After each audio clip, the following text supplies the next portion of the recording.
The Intergalactic Aerospace Expo is almost upon us, and the Crusader Intrepid has already sparked some heated debates on the PTU, not just for its polarizing design choice, but also for its underwhelming firepower. Now thankfully, CIG have listened, and they've upgraded the tiny size 3 laser repeater to a size 4. Now this change alone brings it more in line with other ships in the starter range, and let's be honest, makes it look a bit more impressive too. Let's take a look. Oh, and subscribe if you enjoy.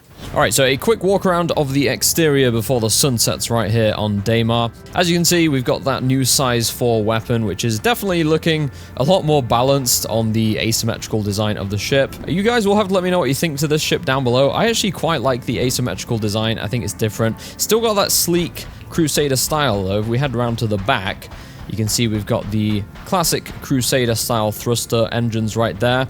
Now we do have some cargo bays on the back, so if we toggle this right here, you'll see we got a cargo bay. This has 4 SCU of storage. We also have these cool little laser hologram animations on the floor as well. Now there's actually a cargo bay on the other side for a total of 8 SCU of storage. So yeah, pretty interesting.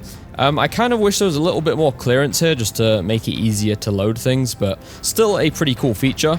Let's head on inside then. Before we do, I'll just show you the ramp access because it's actually pretty neat.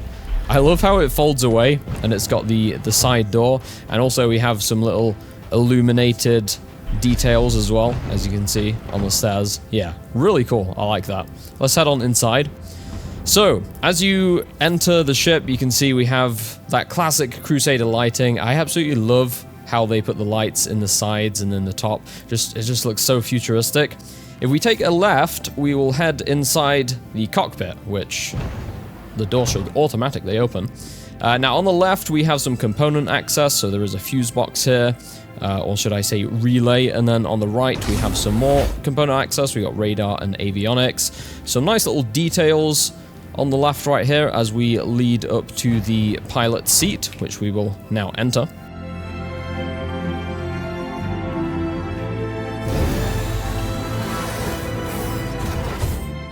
You see the sunset just at the perfect time, because check out the ambience in this cockpit. I have to say, that's one thing Crusader always does really well, is just the overall design and style and finish of the interiors of their ships. Also, it has fantastic visibility as well. You can see we can basically just have a full view of the sky here, which is really nice. Now, looking over to the side, you'll get a closer look at that new size 4 laser repeater, which I can't help but fire every time I see it. But yeah, overall fantastic looking cockpit, very nice place to be.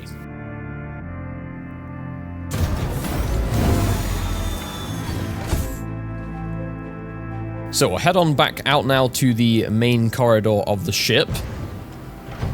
And I think one thing that everybody will agree on is the use of space is fantastic, as you will see as we enter the habitation area.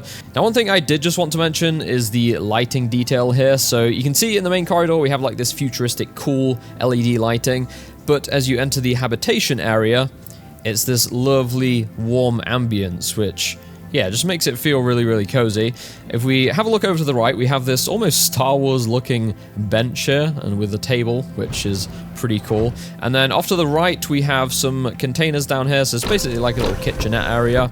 And we even have an espresso maker, which, I mean, that's my favorite thing on the whole ship. If we spin around to the right, we'll get a look at the rest of the room. So just on the right here, on this access panel, is the bathroom. So, as is usually the case in a lot of these smaller ships, you do have a pop-out toilet right here, which is pretty awesome. And then we even have the new mirrors as well, or should I say cameras, which I'm not sure how I feel about these yet. They just, I don't know, they look a little bit strange, something a bit uncanny. And then heading out of the bathroom to the sleeping area, so we have a little bed down here, which looks very cozy. Up top, we have a storage inventory container. And down the end here is a suit locker, so at some point these are going to be fully functional, which will be very nice.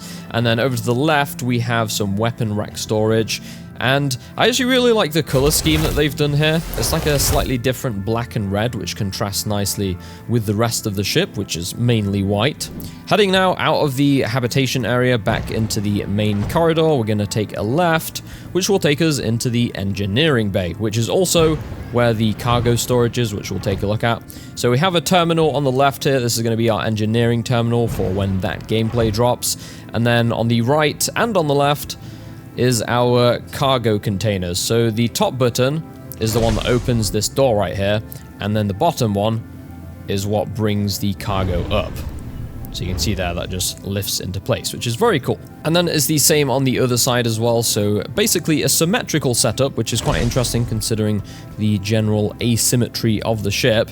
I do like how you can access the cargo from inside the ship as well without having to leave. That is a very neat feature. We're going to make our way back into the cockpit now so that we can take this thing for a quick spin.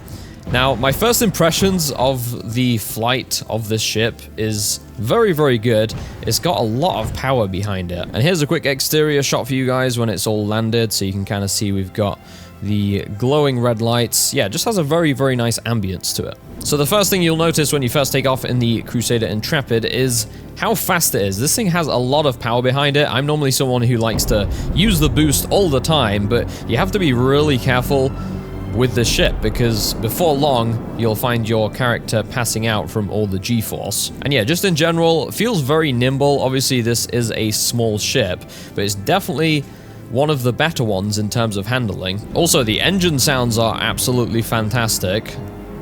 Let's get another look at the top down of the ship so you can kind of see the overall design.